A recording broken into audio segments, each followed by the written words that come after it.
الصلاة والسلام عليك يا رسول الله وعلى آلك وأصحابك يا حبيب الله. الصلاة والسلام عليك يا نبي الله وعلى آلك وأصحابك يا نور الله. درود پاک پڑھنے کے بے شمار فضائل و برکات ہیں. رسول اللہ صلی اللہ علیہ وسلم نے ارشاد فرمایا من صلی علیہ فی یوم 100 مرۃ قضى اللہ له 100 حاجۃ 70 منها لآخرته و30 منها لدنیا. آقا فرماتے ہیں جس نے روزانہ مجھ پر 100 مرتبہ درود بھیجا اللہ عز و جل اس کی 100 حاجات پوری فرمائے. 100 دن میں کہا 100 حاجتیں پوری ہوں گی. اے میرے پیچھے اسلامی بھائیو ذرا آپ چاہتے ہیں آپ کی دعائیں قبول ہوں, آپ چاہتے ہیں آپ کی حاجتیں قبول ہوں, آسان ہو جائے تو درود پاک پڑھیے. علی الحبیب صلی اللہ تعالی علی محمد صلی اللہ علیہ وسلم. مگر اچھی تربیت کیوں ضروری ہے؟ آج ہمارے پہلا ٹارگٹ ہوتا ہے بچہ اسکول کون سی پڑھے گا. اب تو سنا ایسی بھی اسکول آ گئی کہ بچہ پیدا ہونے سے پہلے نام لکھوا دیتے ہیں لوگ کہ بھائی ہونے والا ہے تو بچہ ہو یا بچی ہو نام لکھ لے تاکہ اگلی بار ایسا نہ ہو کہ ٹائم نہ ملے. اتنی فکر ہے اسکول جائے گا کون سی اسکول میں جائے گا, یہ فکر ہے کہ جناب آگے کون سی ڈگری حاصل کرے گا. بعض اوقات لوگ ملتے ہیں بتاتے بھی ہیں کہ میرا بیٹا فلاں بیچلر ہے تو ایم اے ہے تو ڈپلوما ہولڈر ہے تو فلاں ملک میں پڑھ رہا ہے. میں نہیں کہتا دنیاوی تعلیم نہ پڑھائیں, شرعی باؤنڈریز کے ساتھ اگر آپ کو دنیاوی اسٹڈیز کروانی ہے کروائیں, لیکن پہلے یہ سوچے کہ میرے مرنے کے بعد یا میری زندگی میں دونوں چیزوں میں کون سی تعلیم ہے جو اس کو میرے بھی قریب کر دے گی, رب کے بھی قریب کر دے گی, اور وہ تعلیم وہ دینی تعلیم ہے. کیا خوبصورت دین ہے ہمارا. ہم نے اپنے بچے کو دین کی طرف نہیں لگایا. اگر ہم بچے کو دین کی طرف لگا دیتے دین اس کو ہماری خدمت کی طرف لگا دیتے. ہم بچے کو قرآن و حدیث سکھاتے, قرآن و حدیث اس کو ہماری خدمت سکھا دیتے. ہم آج جو تکلیف اٹھا رہے ہیں اس کی وجہ یہ بھی ہے کہ بچہ ہم نے دین سے دور کر دیا. اگر آپ چاہتے ہیں کہ آپ کے بڑھاپے کا سہارا آپ کے بچے بنے, آپ کے مرنے کے بعد بھی آپ کے لیے صدقہ جاریہ بنے, تو آپ نے اپنے بچوں کو دین کی طرف لانا. کچھ اولادیں وہ ہیں جن کی ماں باپ نے تربیت ایسی کی ہم نہیں چاہتے, وہ خود رابطہ کر رہے ہوتے ہیں کہ ماں کا انتقال ہو گیا یا کچھ کنواں کھدوانا ہے, کوئی مسجد بنانی ہے, تو مدرسے میں میری ماں کے لیے مجھے کچھ کرنا ہے. کیوں؟ ماں نے تربیت ایسی کی, والد نے تربیت ایسی کی, انہیں ماحول ایسا دیا کہ ماں باپ کے مرتے ہی انہیں فکر ہو گئی کہ میری ماں قبر میں اکیلی ہے, میرا والد قبر میں اکیلا ہے, اس نے روز مجھے کھانا کھلایا تھا, آج میں روز اسے ثواب پہنچانے کا کوئی انتظام کروں. یہ اس بچے کے دل میں خیال کیسے آیا؟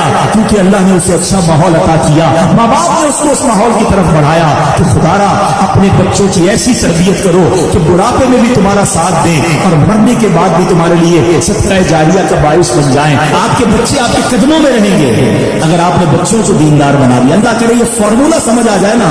ہم سمجھتے بچہ میری بات مانے, میری کیوں نہیں مانتا؟ ارے پہلے سے اللہ رسول کی بات منانے والا بنا دو, یہ تمہاری بھی ماننے والا بن جائے گا. کیونکہ جب یہ جائے گا نا دین کی طرف, اسے قرآن ماں باپ کی طرف بھیجے گا, اسے حدیث ماں باپ کی طرف بھیجے گی, اسے علماء کرام ماں باپ کی طرف بھیجیں گے. تو میں یہاں والدین سے گزارش کروں گا.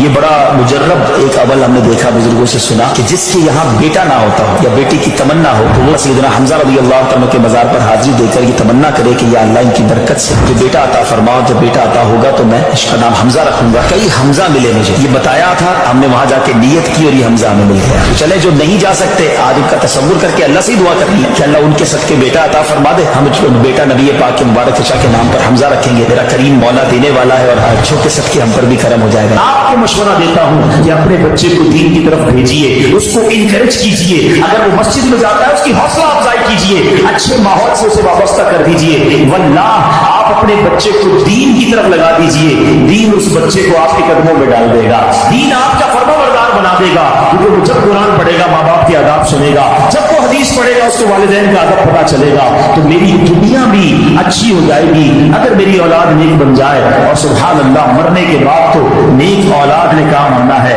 لوگ کہتے ہیں ہمارے بچوں کو بہت سارے سافٹ ویئر آتے ہیں. ارے جناب بہت سارے موبائل کے اس کو فنکشنز آتے ہیں. مجھے بتاؤ نا, میرے مرنے کے بعد میری قبر پر بیٹھ कर गूगल, याहू, व्हाट्सएप या जनाब ईमो खोलकर मुझे कोई साले सवाब करेगा, या कुरान पढ़ना आता होगा तो सवाब पहुंचाएगा, नमाजी होगा तो मेरे लिए दुआ करेगा, मैंने उसको सखावत की आदत डाली होगी तो सबका खैरात करके मेरे लिए सदका जारिया का बाइस बनेगा। फैसला आपका है, ये अर्ली स्टेज में फैसला कर लीजिए कि अपने बच्चे को किस लाइन पर लगाना है, क्योंकि हम सब ने दुनिया से जाना है।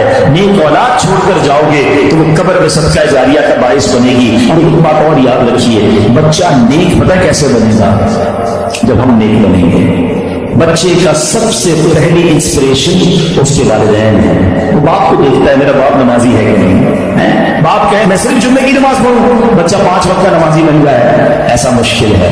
माँ कहे मैं बेपर्दा घूमूं, मेरी बच्ची के पाप पर्दा हो जाए, ऐसा बहुत मुश्किल है। आपको अपने आप को तब्दील करना होगा, अपनी बुरी आदतें छोड़नी होंगी, इंशाअल्लाह बच्चा उसको देखकर नेक बनना शुरू हो जाएगा। दुनिया में कोई बंदा बड़ी डिग्री होल्डर हो जाए ना, बड़ा अफसर बन जाए, बड़े जनाब उसके पास यूं समझिए कि डिप्लोमे हो, हमने देखा है कि अब माँ बाप उससे डर के बात करते हैं कि बच्चे को बुरा ना लग जाए, बड़ा अफसर है, बहुत पढ़ा लिखा है, बड़ा डिग्री होल्डर है।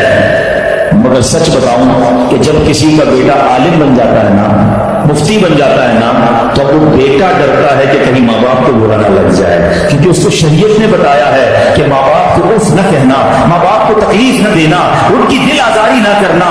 उसके दिल में तो हर वक्त ये खौफ रहता है कि कहीं मेरे माँ बाप मुझसे नाराज ना हो जाएं, क्योंकि हदीस पाक उसने पढ़ी होती है, ये सुनी होती है कि जिसका मजमून है जिससे उसके माँ बाप राजी उससे उसका रब राजी, जिससे उसके माँ बाप नाराज उससे उसका रब नाराज। बदकिस्मती से हमने ये भी देखा कि कई माँ बाप अपने बच्चों को दीन की तरफ जाने से रोकते हैं, और कुछ अरसे के बाद हम देखते हैं कि वो सर पकड़ के बैठे होते हैं कि बच्चा हाथ से चला गया। याद रखिए, हमने नॉर्मली देखा है, मेजॉरिटी की बात कर रहा हूं, सबकी नहीं, कोई नाराज ना हो जाए। मैं हर टॉपिक पर बहुत देर तक गुफ्तगू कर सकता हूं, लेकिन जाहिर है कि मुझे एक वक्त के अंदर अपना बयान कंप्लीट करना है। मैं बहुत मुख्तसर बात करके आगे बढ़ जाऊंगा। वो लोग जिनके माँ बाप हयात हैं, खुदा की कसम ये रब की बहुत बड़ी नेमत है, हमेशा इनकी कदर करना। माँ बाप का जो फरमा बरदार है वो दुनिया में भी कामयाब है और आखिरत में भी कामयाब है। एक हदीस का मजमून है, जिससे माँ बाप राजी उससे उसका रब राजी, जिसके माँ बाप उससे नाराज उससे उसका रब नाराज। याद रखना मेरे भाइयों, वो मेरे नौजवानों जिनके माँ बाप हयात हैं, इनकी कदर करो, इनकी दुआएं लो। खुदा की कसम उसको कामयाबी से कोई नहीं रोक सकता जिसके साथ माँ बाप की दुआएं हैं, और उस शख्स को बर्बादी से कोई नहीं रोक सकता जिसके माँ बाप उससे नाराज है। दुनिया में और बहुत सारे गुनाह हैं, हर गुनाह की सजा, उसका रिजल्ट, उसका अजाब जो है वो बंदे को मरने के बाद पता चलता है। मगर माँ बाप की नाफरमानी वो गुनाह है कि जिसका अजाब बंदे को दुनिया में दिखाया जाता है। जो माँ बाप का नाफरमान होता है ना, उसकी औलाद दुनिया में उसकी नाफरमान होती है। आज आप बहुत सारे इस्लामिक पर्चियां भी देते हैं, दुआएं भी करवाते हैं। मैं आपको एक मशवरा देता हूं, इधर उधर दुआएं मत कराओ। जिसके पास माँ है ना, अपनी माँ के कदमों में बैठ जाए। खुदा की कसम, माँ दिल से दुआ कर दे, तूफान टल जाया करते हैं। भूल गए आप कि जन्नत में मूसा का पड़ोसी बना दिया अल्लाह ने। एक कसाई को माँ ने दुआ दी थी, अल्लाह ने मूसा का जन्नत में पड़ोसी बना दिया। कि नबी पाक अलैहिस्सलाम फरमाते हैं, हज़रत अब्दुल्लाह इब्न ज़ुबैर रज़ियल्लाहु अन्हु से रिवायत है कि जो माह रजब में किसी मुसलमान की परेशानी दूर करे, अल्लाह अज़्ज़ व जल उसको जन्नत में ऐसा महल अता फरमाएगा जो हद्दे नजर तक वसी होगा। तुम रजब का इकराम करो, अल्लाह करीम 1000 करामतों के साथ तुम्हारा इकराम फरमाएगा। अल्लाह करे कि हमारी कोई नमाज कज़ा ना हो, हम इसमें नफली रोजे रखें, इस पे दुरूद पाक की कसरत करें, इस्तिग़फ़ार की कसरत करें। अल्लाह का महीना है, खूब अल्लाह की तरफ लौ लगाएं कि या अल्लाह तेरा महीना आ गया, बंदा भी तो मैं तेरा हूं, मेरे मौला तो मेरी मग़फ़िरत फरमा दे। अल्लाह हमें इस महीने की बरकतें अता फरमाए। फिर कितना सख्त होता है समझिएगा। याद रखिए, सख्ती की और भी चीजें होती है। लोहा बड़ा सख्त होता है, लकड़ी बड़ी सख्त होती है, मगर लोहा आग से नरम हो जाता है। लकड़ी पानी से नरम हो जाती है, मगर पत्थर कितना सख्त होता है, न आग में गलता है न गरमाइश में पिघलता है। हथौड़े मार मार के उसका बुरादा तो कर सकते हैं, चूरा चूरा कर सकते हैं, मगर नरम नहीं कर सकते। तो कुरान ने मिसाल क्या दी कि दिल पत्थर से सख्त हो गए। अच्छा, फिर कहा आओ अशद्दु कसवा, पत्थर से भी ज्यादा सख्त हो गए। अल्लाहु अकबर। उन दिलों का आलम क्या होगा कि जिनको कुरान कह रहा है कि तुम्हारे दिल पत्थर जैसे सख्त, बल्कि उससे भी ज्यादा सख्त होगा। اللہ اکبر. اے میرے پیارے اسلام، حالانکہ پتھر کی ایک اور تعریف قرآن خود آگے بیان فرما رہا ہے. وَإِنَّ مِنَ الْحِجَارَةِ لَمَا يَتَفَجَّرُ مِنْهُ الْأَنْهَارُ، پتھر میں تو کچھ وہ ہیں جن سے ندیاں بہتی ہیں. وَإِنَّ مِنْهَا لَمَا يَشَّقَّقُ فَيَخْرُجُ مِنْهُ الْمَاءُ،